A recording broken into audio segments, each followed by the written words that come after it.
नमस्कार शिक्षक साथियों, आपका एक बार और मेरे YouTube चैनल में स्वागत है।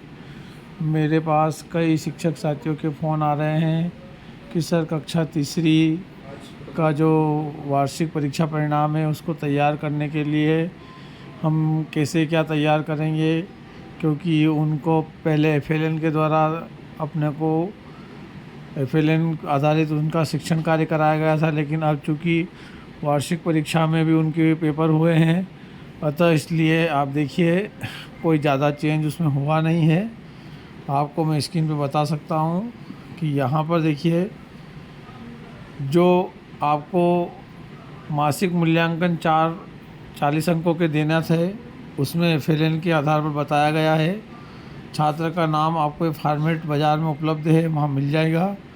छात्र का नाम, पिता का नाम, माता का नाम, स्कॉलर नंबर ये यहाँ पर देना है। आवधिक आकलन 2 सप्ताह 20 का लेना है।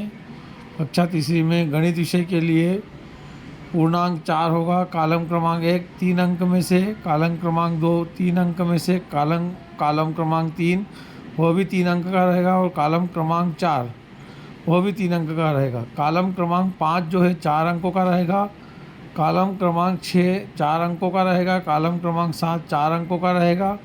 कॉलम क्रमांक 8 4 अंक, कॉलम क्रमांक 9 4 अंक, और कॉलम क्रमांक 10 4 अंक, और कॉलम क्रमांक 11 4 अंक। इन सभी का टोटल जो है पूर्णांक 40 होगा।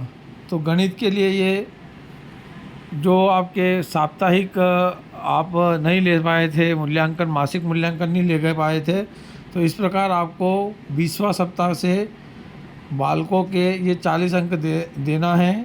इसमें आपको नहीं कर पाता है, सहयोग से करता है या स्वयं कर लेता है, इस हिसाब से यहाँ पर अंक देना है।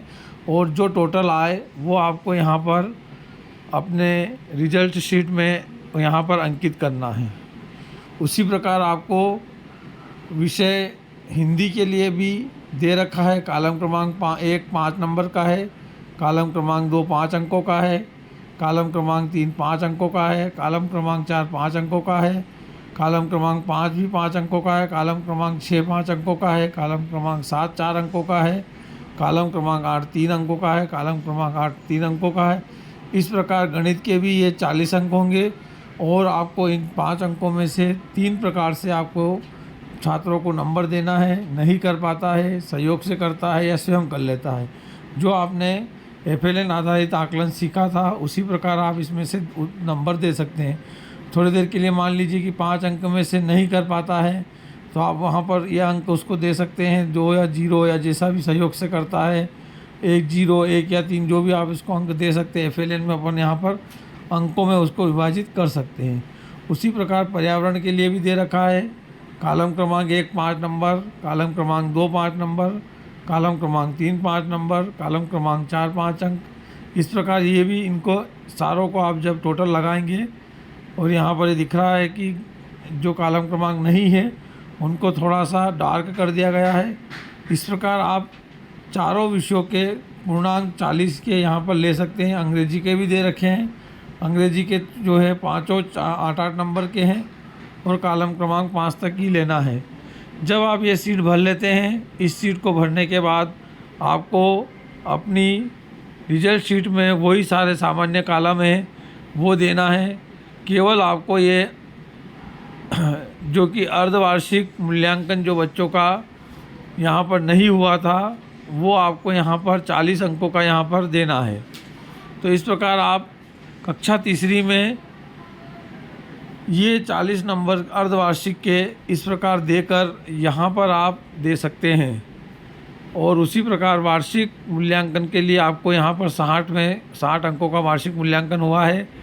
सहशैक्षिक और व्यक्तिगत का जो मूल्यांकन है उसी प्रकार हुआ है। और उसके बाद आपको कॉलम क्रमांक 9 से 16 तक का योग यहाँ पर लगाना है। सहशैक्षिक और व्यक्तिगत सामाजिक गुणों का योग नहीं लगाना, केवल ग्रेड भरना है, और उसी के आधार पर आपको यहाँ पर ग्रेड वगैरह देना है। सिंपल सा वही पुराना का, इसमें वही पुराना ही काम है, केवल ये नीचे वाली रिजल्ट शीट जो आपको दिख रही है इसमें बढ़ा दिया गया कक्षा तीसरी के लिए। अच्छा, कक्षा तीसरी के जितने भी कक्षा अध्यापक है उसको ध्यान से देख लें और भरें। उसके बाद आप जो है बच्चों की जो रिजल्ट जो आप बोल देते हैं उसमें केवल आपको ग्रेड भरना है। ग्रेड में वही चीज़ें सारी दे रखी है। यहाँ पर केवल एक ओजस क्लब, एक भारत श्रेष्ठ भारत जो कि यूथ इको क्लब की राशि आती है उसके हिसाब से यहाँ पर भी ग्रेडिंग देना है। यहाँ आपको अंक सूची में केवल ग्रेड देना है। प्रथम भाषा हिंदी, द्वितीय भाषा आपकी अंग्रेजी, गणित और पर्यावरण देना है। अंकों की जगह यहाँ पर सभी दूर प्राप्तांकों में प्राप्तांक और ग्रेड यहाँ पर प्रस्तुत करना है। ये कक्षा तीसरी की जो अपना प्रगति पत्रक है वो इस प्रकार का रहेगा। इसे आप अच्छे से देख लें और तैयार कर लें। आगे के कॉलम वही है, आधार नंबर, SSM ID और ये जो भी है यहाँ आपको दिख रहा है। साथियों, अगर ये जानकारी आपको अच्छी लगी हो तो मेरे चैनल को लाइक और सब्सक्राइब करें। धन्यवाद।